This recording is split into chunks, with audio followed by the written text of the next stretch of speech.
Un poète, c'était un chantre devant le Seigneur, il jouait d'un instrument et en même temps c'est quelqu'un qui livrait assez facilement, je dirais, ses émotions, ses sentiments. Autant il pouvait les livrer avec le découragement, ce qu'il pouvait ressentir, mais autant il le fait également en inscrivant dans les textes bien la réalité de ce qu'il ressentait.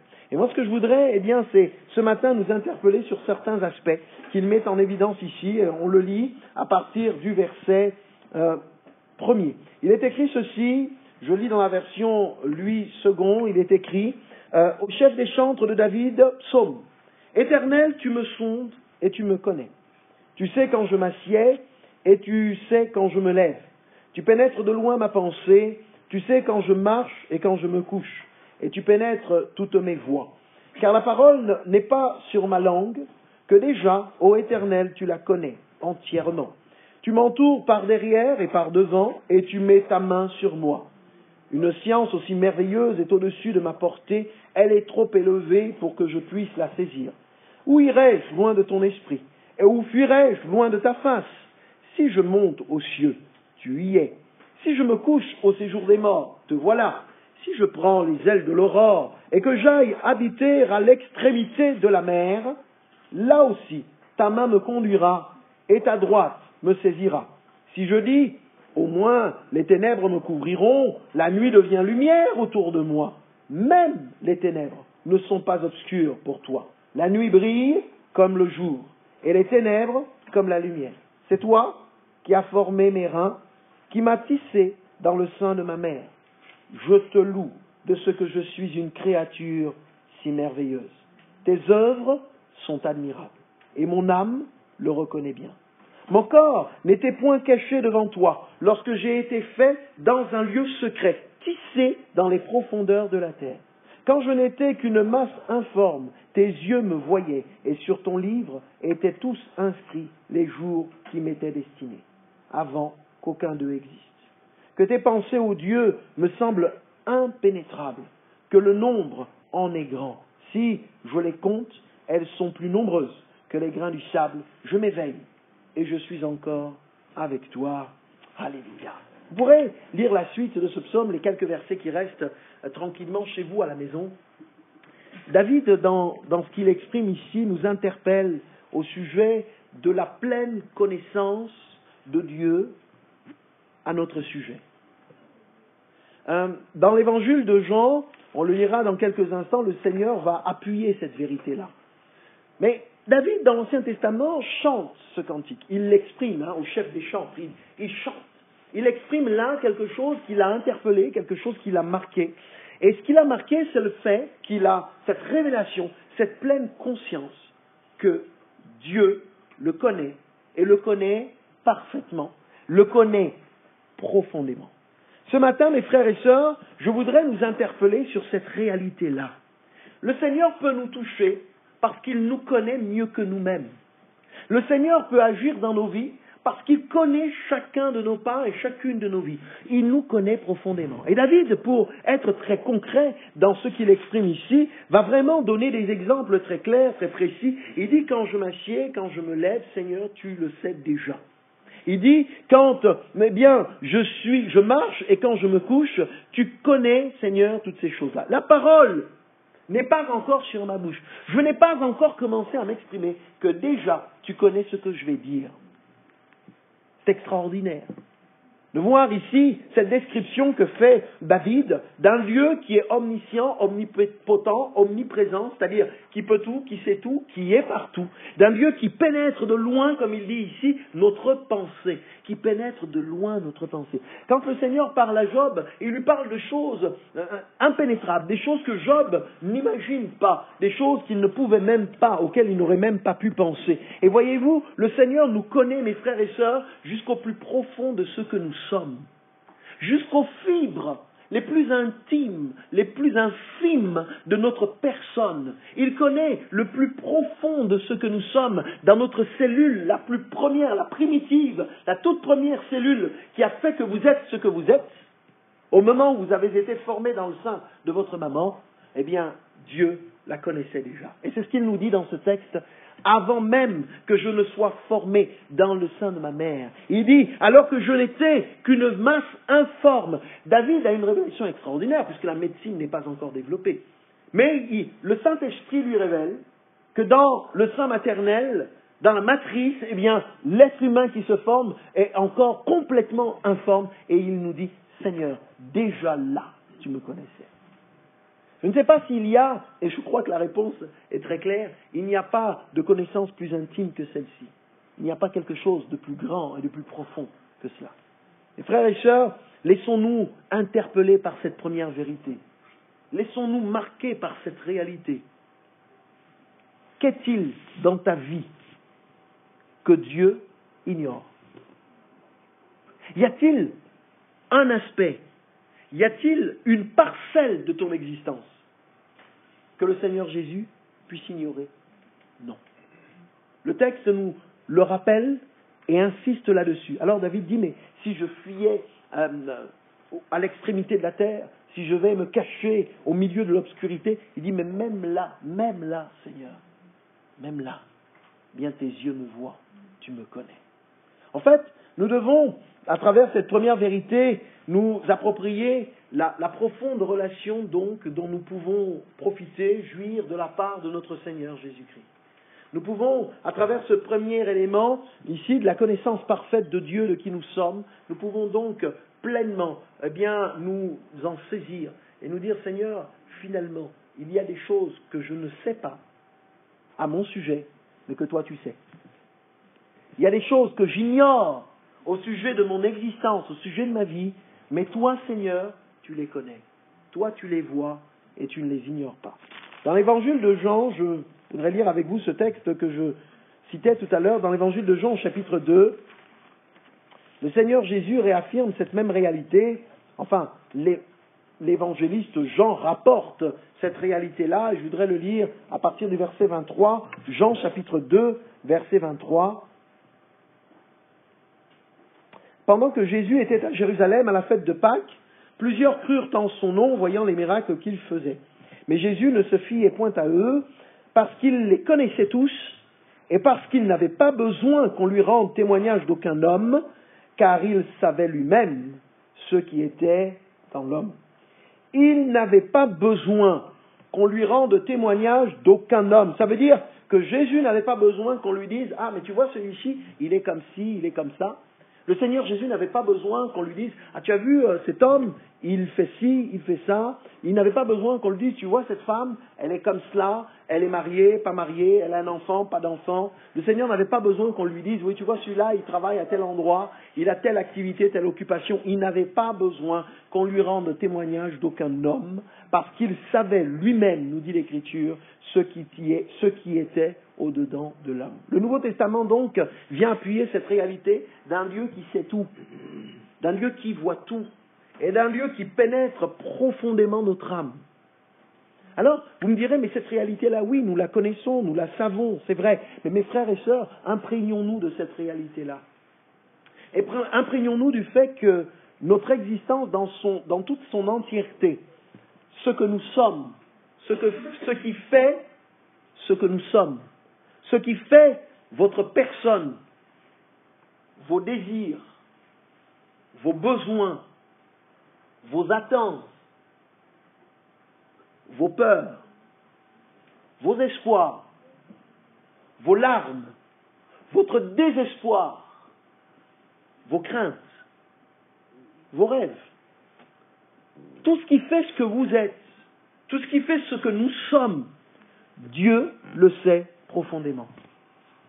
Enfin, je me dis parfois, si je devais décortiquer l'être humain, si je devais me décortiquer et me dire, alors, où j'en suis, ce que je suis, et que je devais balayer les 40 et quelques années de vie que j'ai passées sur cette terre, je crois que ce serait long. Il y aurait beaucoup de choses à écrire. Et on pourrait comme ça multiplier pour ceux qui ont 50 ans, 60 ans, 70 ans, 80 ans, si on devait écrire tout ce qui est et tout ce qui fait votre existence, tous les chemins par lesquels vous êtes passé, toutes les choses que vous avez vécues, tout ce qui vous a construit intérieurement, tout ce qui fait les fibres de votre être entier, ce qui fait que vous réagissez d'une manière ou d'une autre, ce qui fait que votre réponse à certains événements sont celles-là et pas d'autres, ce qui fait ce que vous êtes, mes frères et sœurs, eh bien, on n'aurait pas le temps de l'écrire. Ce serait trop long. Mais j'aime à croire, à la vue de ce que nous dit l'Écriture, qu'on n'a pas besoin d'en rendre témoignage parce que Dieu le sait. Parce que Dieu le voit. Parce que le Seigneur a son regard sur vous avant même que vous ne soyez formés dans le sein de votre mère. Et que si vous êtes là aujourd'hui, c'est bien par l'effet de sa grâce. C'est bien parce qu'il a voulu que vous ayez cette vie. Et maintenant, eh bien, lui, il sonde ce que nous sommes. Il sonde. Il sonde les profondeurs de notre être. Il sonde, je dirais, la réalité de ce que nous sommes au plus vrai. Au plus vrai. Parce qu'il y a ce que nous disons, il y a ce que nous présentons extérieur, il y a ce que nous exprimons extérieurement, et puis il y a ce que nous sommes profondément. Et ça, Dieu le voit, Dieu le sait, Dieu le connaît. C'est pour ça que nous ne devons pas être prompts à jeter la pierre, à juger, à condamner, à l'emporte-pièce, parce que nous ne savons pas toujours ce qu'il y a dans le fond. Nous ne connaissons pas la réalité qui peut être celle de celui que nous jugeons, de celle que nous pointons du doigt. Nous ne connaissons pas ce qui se passe à l'intérieur, ce que peuvent être les luttes et les combats, mais Dieu le voit et Dieu le sait. Je crois que l'un des points clairs, et même très clairs, que l'on retrouve dans le Nouveau Testament, et qui est assez marquant d'ailleurs, je vous fais une synthèse globale, parce que vous lisez la Bible, mais particulièrement le Nouveau Testament est très marqué par une certaine vérité. Bien sûr, les évangiles rapportent le récit de notre Seigneur Jésus, les actes des apôtres, l'histoire de l'Église primitive, les épîtres rapportent ce que sont les réalités de la doctrine sur laquelle se fonde la foi chrétienne.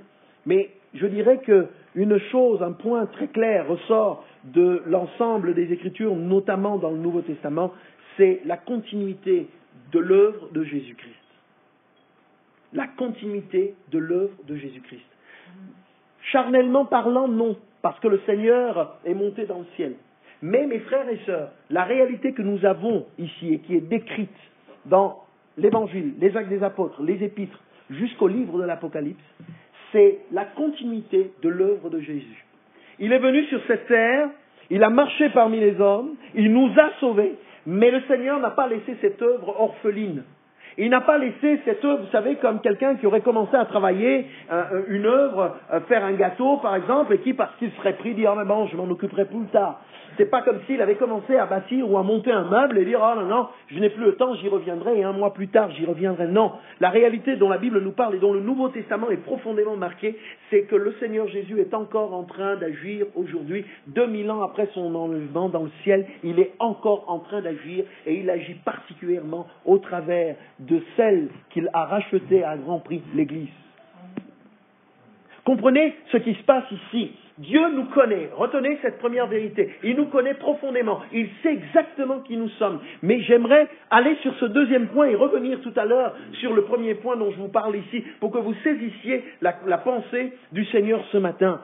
Il faut que nous comprenions que le Seigneur est venu sur cette terre dans le but de sauver l'humanité, mais de donner de la continuité à cette œuvre de salut. Parce que si elle s'était arrêtée à la croix, et même après sa résurrection, s'il n'y avait pas eu de continuité, eh bien, nous ne serions pas là. Le but de Dieu a donc été de construire, de bâtir un projet pérenne, un projet qui se maintient, un projet qui perdure, un projet qui se poursuit. Et il s'est tellement poursuivi que 2000 ans plus tard, vous et moi, nous nous sommes convertis. Et si le Seigneur Jésus n'est pas encore revenu, eh bien, dans quelques mois, dans quelques années, d'autres hommes et d'autres femmes se convertiront encore, donneront leur vie et leur cœur à Jésus-Christ. C'est la continuité de l'œuvre de Jésus. Ce n'est pas les 7 merveilles du monde. Ce ne sont pas les pyramides que l'on retrouve en Égypte. Ce n'est pas la grande muraille de Chine qui existe depuis quelque temps, certes, et qui est fort appréciable, certes. Mais l'œuvre de Christ dure depuis plus de 2000 ans. Depuis plus de 2000 ans, Dieu est en train de parler au cœur des hommes, de la même manière que nous le lisons dans ce texte, de façon si intime, de façon si profonde. Il veut toucher nos cœurs. La difficulté que nous rencontrons, mes frères et sœurs, c'est que le courant puisse continuer à passer. C'est que nous puissions permettre à Dieu de continuer à faire son œuvre en nous, après notre conversion, après notre engagement par les eaux du baptême, et que nous sachions lui laisser la place, lui permettre d'entrer dans nos vies, lui permettre de conduire nos pas. Pourquoi? Parce qu'il connaît chacune des fibres de notre être, parce qu'il connaît chacune des parcelles de notre âme, et qu'il veut aller travailler dans le plus profond de ce que nous sommes. Nous ne mesurons pas la profondeur et la portée du travail de Dieu dans nos vies. Plus j'avance en servant le Seigneur dans le ministère, et plus je me rends compte de la profondeur de ce travail de Dieu dans les cœurs et dans les vies. Le mien premièrement, mais aussi pour tous ceux et celles qui lui permettent d'agir et de faire son œuvre. Dans l'Épître aux Éphésiens, au chapitre 4 et au verset 16, je voudrais lire avec vous ce texte, Éphésiens chapitre 4.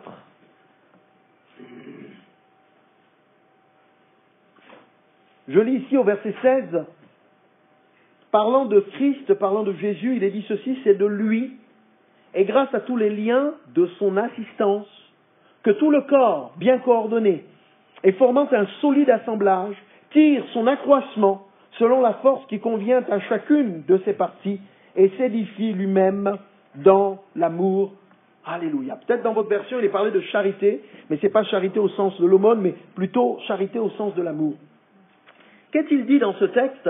Il nous est rappelé que c'est de Jésus que tout le corps que nous formons, l'Église, tout ce corps tire son accroissement par les liens de son assistance. Et il nous est dit, chacune des parties,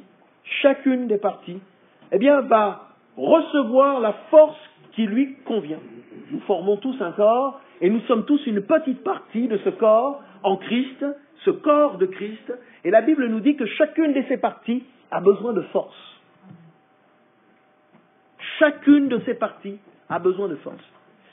Quand vous mangez à la maison, quand vous prenez votre repas, la digestion commence à s'opérer à l'intérieur de vous, et le corps va faire le tri. Ça ne dépend pas de nous, ça se fait spontanément, c'est l'œuvre de Dieu. Le corps va faire le tri entre ce qui lui est utile et ce qui ne lui est pas utile. Ce qui ne lui est pas utile, il le rejette pour que ça aille dans les lieux secrets, pour reprendre l'expression de notre Seigneur Jésus.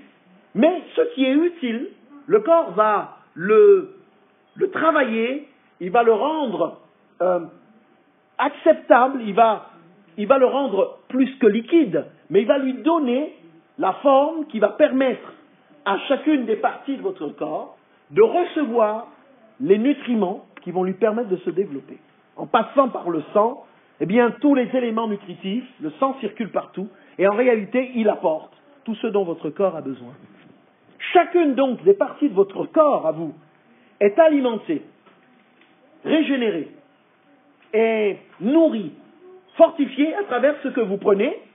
Et c'est pour ça qu'il faut faire très attention, parce que, effectivement, ça peut avoir des effets positifs ou négatifs. Trop d'huile, trop de sucre, trop de sel, vous le savez.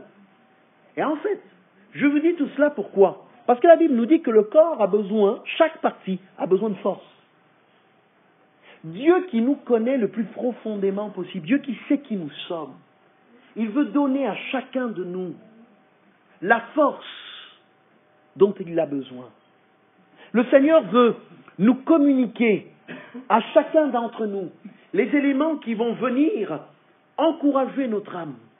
C'est pour cela, mes frères et sœurs, que je suis convaincu à 2000% que Dieu a toutes les réponses, que Jésus a toutes les solutions, qu'il n'ait aucune difficulté, aucun problème, aucun blocage, aucune porte fermée, aucun obstacle pour lequel le Seigneur n'a pas de réponse.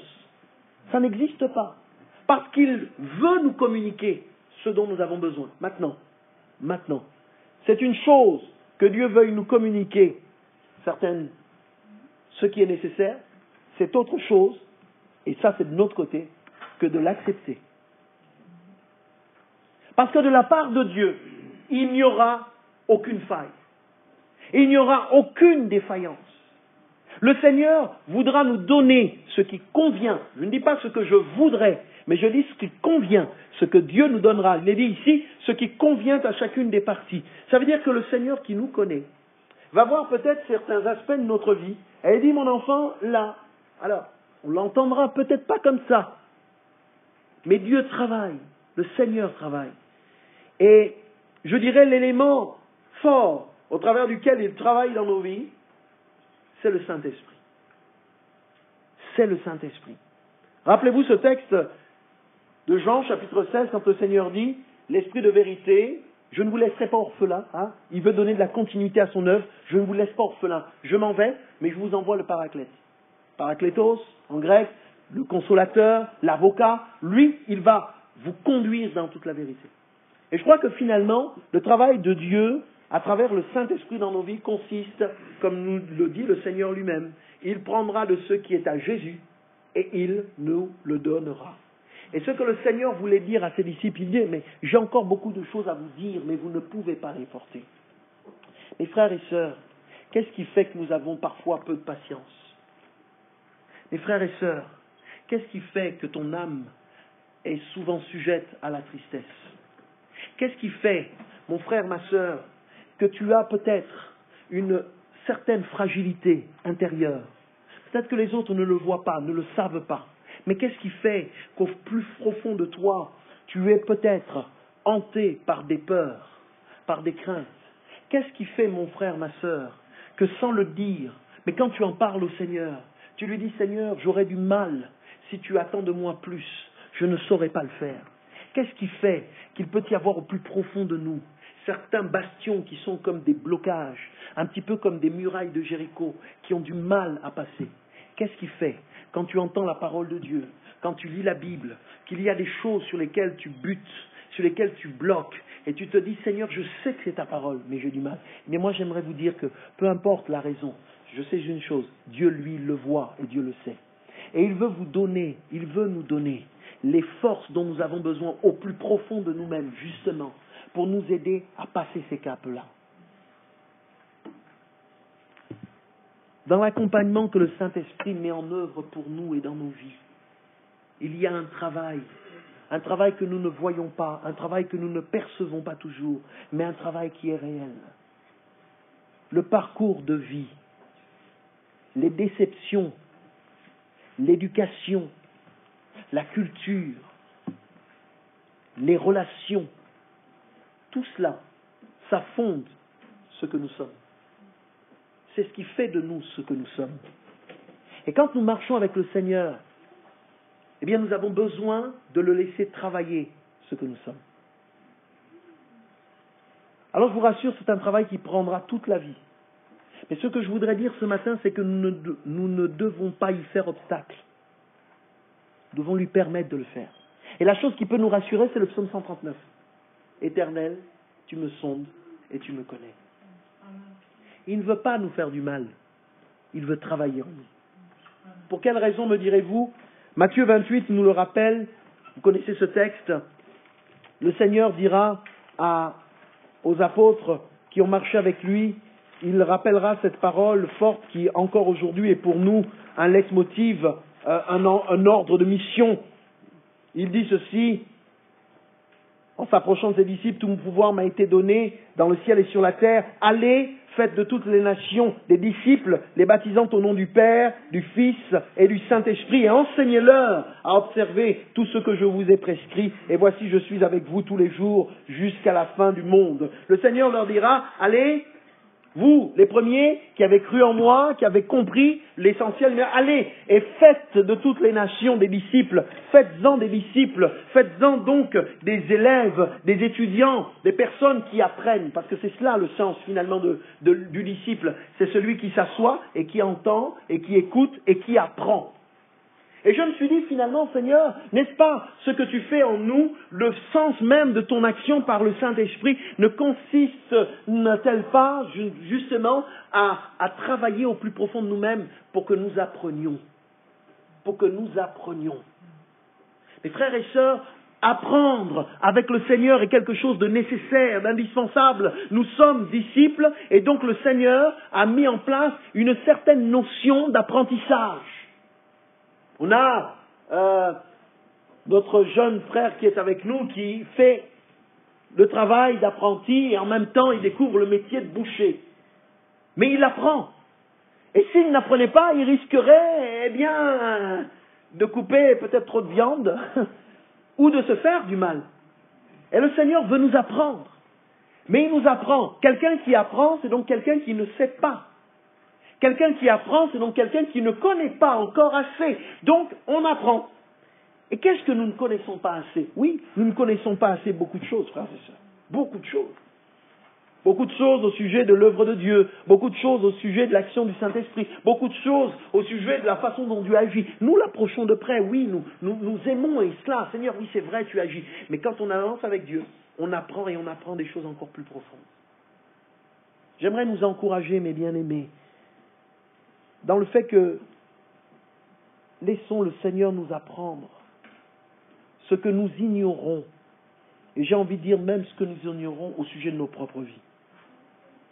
Le Seigneur veut nous faire faire ce travail en profondeur parce qu'il est nécessaire. Et si nous voulons être des disciples utiles entre les mains du Maître, il nous faut lui permettre justement de travailler de cette manière-là en chacun de nous. Parce que lui, il va aller chercher ce qu'il y a au plus profond de nous. La clé, quelle est-elle donc? La clé, c'est de dire, nous l'avons chanté, Seigneur, me voici. C'est ne lui